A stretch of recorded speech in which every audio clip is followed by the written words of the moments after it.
Hello guys, मैं हूँ प्रीति और आप देख रहे हैं अपना YouTube channel IQ students point.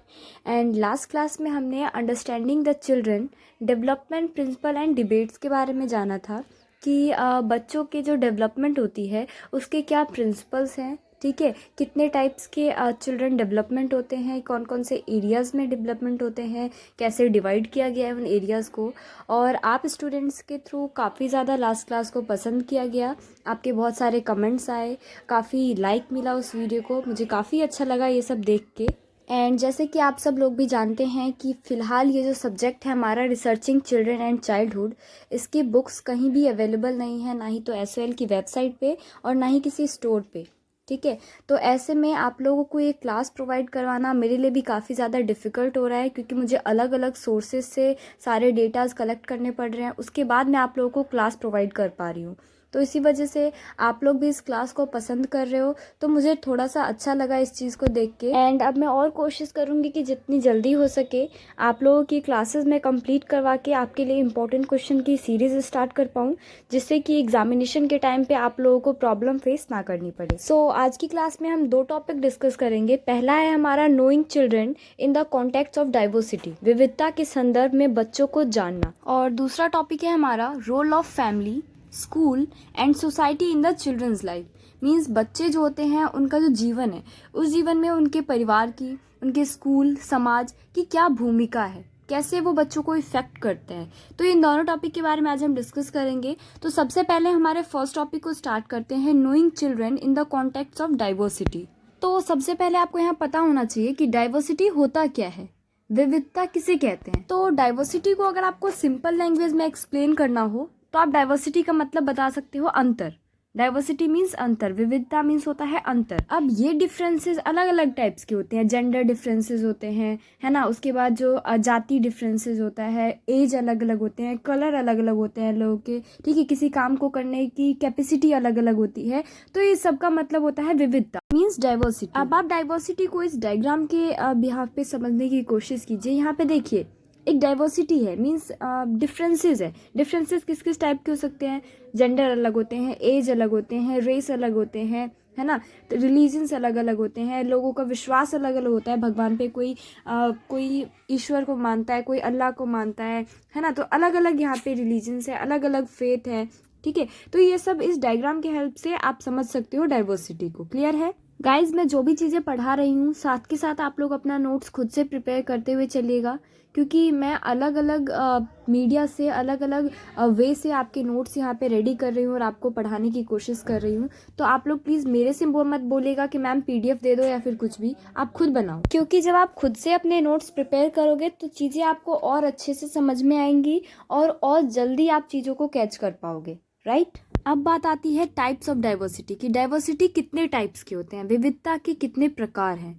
वैसे देखा जाए तो बहुत सारे टाइप्स ऑफ होते हैं, है ना। डाइवर्सिटी के बहुत सारे टाइप्स होते हैं, बट जो मेन इंपॉर्टेंट टाइप्स है यहाँ मैं आपको वो बता देती हूँ। तो बेसिकली टोटल 7 टाइप्स की डाइवर्सिटी होती है जो मेन है। इनके जो डेफिनेशन है वो मैं हिंदी और इंग्लिश दोनों में आपको लिखवाऊंगी, तो साथ के साथ आप लोग नोट डाउन करते हुए चलिएगा। तो फर्स्ट है आपका कल्चरल डाइवर्सिटी, सांस्कृतिक विविधता। सो कल्चरल डाइवर्सिटी मीन्स सांस्कृतिक विविधता का मतलब होता है कि जातीयता से संबंधित, ठीक है। जो देखते होगे आप आज के डेट में भी बहुत से लोग जातीयता, सांस्कृतिक इस चीज़ को बहुत ज़्यादा मानते हैं, है ना। और जो हमारे घर के बड़े बूढ़े होते हैं ये लोग ज़्यादा इन सब चीज़ों को फॉलो करते हैं कि नहीं, हम तो ब्राह्मण हैं तो हम छोटे कास्ट के लोगों के हाथ से पानी नहीं पियेंगे, या फिर वो हमारे घर में कदम नहीं रख सकते, हमारा बर्तन नहीं छू सकते, है ना। तो ये सब जो चीज़ें हैं वो आज की डेट में भी एग्जिस्ट करती है, बट फिर भी एक समाज में ये सभी लोग एग्जिस्ट करते हैं, सभी लोग रहते हैं, राइट। उसके बाद दूसरे नंबर पे आता है आपका रेशियल डाइवर्सिटी, मींस नस्लीय विविधता। जो नस्ल के बेस पे जिस चीज़ को बांटा गया हो, जिसके अंदर नस्ल के बेस पे डिफरेंसेस हो। जैसे कि देखते होगे आप, जो हमारे एशिया में है अलग अलग कलर के लोग रहते हैं, अफ्रीकन लोग अलग होते हैं, है ना। तो इन सबको कहते हैं नस्लीय विविधता, रेशियल डाइवर्सिटी। देन आता है आपका रिलीजियस डाइवर्सिटी, मीन्स धार्मिक विविधता। मतलब एक ही जगह पे अलग अलग धर्म के लोग जब काम करते हैं, एक ही समाज में अलग अलग धर्म के लोग जब रहते हैं, तो उसको कहते हैं रिलीजियस डाइवर्सिटी, धार्मिक विविधता। नोट डाउन करते रहिएगा आप लोग। उसके बाद 4th नंबर के पे आता है आपका एज डाइवर्सिटी, मीन्स आयु विविधता। जो एक ही जगह पे अलग अलग एजेस के लोग जब काम करते हैं, जब कोई कंपनी में आप जाते हो, आप देखते होगे वहाँ पे बूढ़े लोग भी काम कर रहे होते हैं। उसके बाद 18+ जो लोग होते हैं, 20 साल, 22 साल, 25 साल, वो लोग भी वहीं पे काम कर रहे होते हैं। तो इसको कहते हैं एज डाइवर्सिटी। देन आता है आपका सेक्स, जेंडर और सेक्सुअल ओरिएंटेशन, मीन्स जो लिंग, यौन, इन सब से संबंधित होता है, उसको कहते हैं सेक्स डाइवर्सिटी। जैसे कि आप देखते होंगे किसी कंपनी में अगर आप वर्क कर रहे हो, वहाँ पे कभी कभी क्या होता है कि जो हायर अथॉरिटी होती है कंपनी की, वो कहती है कि नहीं, हमारी कंपनी में 50 मेल्स होंगे और 50 फीमेल्स होंगे, या फिर किसी कंपनी में 10 मेल होते हैं, 50 फीमेल होते हैं। तो इसको कहते हैं सेक्सुअल डाइवर्सिटी, मीन्स जहाँ पे अलग अलग जेंडर के लोग, अलग अलग सेक्सुअल ओरिएंटेशन के लोग एक साथ काम करते हैं। उसके बाद आता है आपका डिसेबिलिटी, मीन्स विकलांगता। जो विकलांगता, आप जैसे कि आपको 2 टाइप के होते हैं, एक होता है मानसिक और एक होता है शारीरिक। ठीक है, एक तो जो मेंटली डिस्टर्ब है, मेंटली वो विकलांग है। दूसरा जो शारीरिक रूप से है, किसी के हाथ में कुछ प्रॉब्लम है, पाँव में कुछ प्रॉब्लम है ना, तो इन सबको कहते हैं विकलांगता। ठीक है, तो बहुत सी कंपनीज में ऐसे लोग भी वर्क करते हैं एक साथ, एक जगह पे ऐसे लोग भी वर्क करते हैं। हमारे समाज में भी ऐसे लोग एग्जिस्ट करते हैं, ऐसे लोग रहते हैं। तो आई होप आप लोगों ने यहाँ तक सब कुछ लिख लिया होगा। ये टॉपिक क्लियर है आप लोगों को? नोट साथ के साथ बनाते चलना, मैं आपको अगेन ये चीज़ क्लियर कर रही हूँ। अब बेसिक जो डाइवर्सिटीज़ थी वो मैंने आपको बता दी। इसके अलावा भी बहुत सारे डाइवर्सिटीज़ होते हैं, जैसे कि आपका हो गया बैकग्राउंड डाइवर्सिटी, है ना। कहते हैं ये हायर क्लास है, लोअर क्लास है, बट फिर भी वो एग्जिस्ट करते हैं एक ही समाज में। एजुकेशनल डाइवर्सिटी, कोई बहुत ज़्यादा पढ़ा हुआ होता है, कोई बहुत कम पढ़ा हुआ होता है, किसी ने बीटेक किया है, किसी ने डिप्लोमा किया है, बट फिर भी वो एक ही ऑर्गेनाइजेशन में वर्क कर रहे हैं, है ना। लाइफ एक्सपीरियंस, मीन्स जो आपका लाइफ है उसमें आपको कितना एक्सपीरियंस है, इसके बिहाफ पे भी डिफरेंसेस होते हैं लोगों में। पर्सनैलिटी, कोई बहुत सुंदर दिखता है, कोई बहुत ज़्यादा अट्रैक्टिव दिखता है, कोई बिल्कुल एवरेज है ना। उसके बाद फिर ओपिनियंस, ज़रूरी नहीं है आप सबके सभी ओपिनियंस सेम हो। मान लो मैं कुछ और सोच रही हूँ, आप कुछ और सोचते हो, तो इस तरह की और भी अलग अलग डाइवर्सिटीज़ हो सकती है। तो ये टॉपिक क्लियर है अब आप लोगों को। उसके बाद आज का हमारा नेक्स्ट टॉपिक है role of family, school and society in the children's life. Means बच्चों के जीवन में जो आपका परिवार है, जो स्कूल है, जो समाज है, उसका क्या प्रभाव पड़ता है, क्या महत्व है एक बच्चे के लाइफ में, उनके स्कूल का, सोसाइटी का, उनके पेरेंट्स, फैमिली मेम्बर्स का। ठीक है, तो क्या भूमिका है इसकी, इसके बारे में हम पढ़ लेते हैं। तो जब हम चाइल्ड डेवलपमेंट में रोल की बात करते हैं, भूमिका की बात करते हैं, तो फैमिली, स्कूल और सोसाइटी, ये तीनों एक दूसरे से लिंक्ड है। अगर इनमें से कोई एक भी मिसिंग होगा तो चाइल्ड का जो प्रॉपर डेवलपमेंट है वो पॉसिबल नहीं है। जो एक डेवलपमेंट होना चाहिए वो प्रॉपर डेवलपमेंट नहीं हो पाता है अगर कोई एक भी यहाँ पे मिसिंग है तो। ठीक है, तो सबसे पहले चाइल्ड डेवलपमेंट में हम पढ़ेंगे कि फैमिली का क्या रोल होता है किसी भी बच्चे की लाइफ में। तो देखिए, जो ह्यूमन जो है, जो मनुष्य है, वो जब इस दुनिया में आता है तो उसी दिन से वो थोड़ा थोड़ा करके सीखना जो है वो स्टार्ट कर देता है। ठीक है, उसके अराउंड में जो उसकी फैमिली है, वो उनका लैंग्वेज क्या है, आप देखते होंगे जो साउथ अफ्रीका के लोग हैं वो वहाँ की लैंग्वेज सीखते हैं। उनके बच्चे जब आते हैं तो बच्चे भी वही लैंग्वेज सीखते हैं। जो हमारे इंडियन बच्चे हैं, जो किसी पंजाबी फैमिली में पैदा होते हैं, तो जो उनको पंजाबी लैंग्वेज जो है वो बाय बर्थ आता है। तो सीखना उन्होंने कहाँ से स्टार्ट किया? अपनी फैमिली से स्टार्ट किया उन्होंने।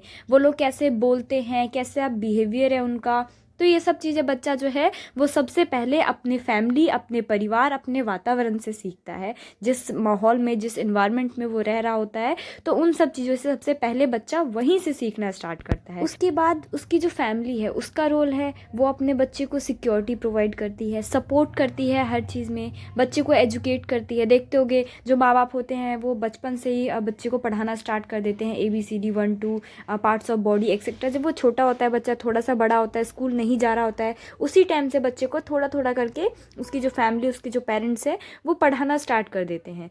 पेरेंट्स जो हैं अपने बच्चे को प्रोटेक्ट करते हैं किसी भी चीज़ से, बच्चे की रिस्पॉन्सिबिलिटी समझाते हैं कि ये आपकी रिस्पॉन्सिबिलिटी है। बच्चे का बिहेवियर कैसा होगा वो सब फैमिली पे डिपेंड करता है। जैसे उसके मॉम डैड का बिहेवियर होगा वैसा ही उसके बच्चे का बिहेवियर भी होगा। जैसे उसकी फैमिली उसको टीच करेगी वैसा ही उसका बच्चा आगे बिहेव करेगा, है ना।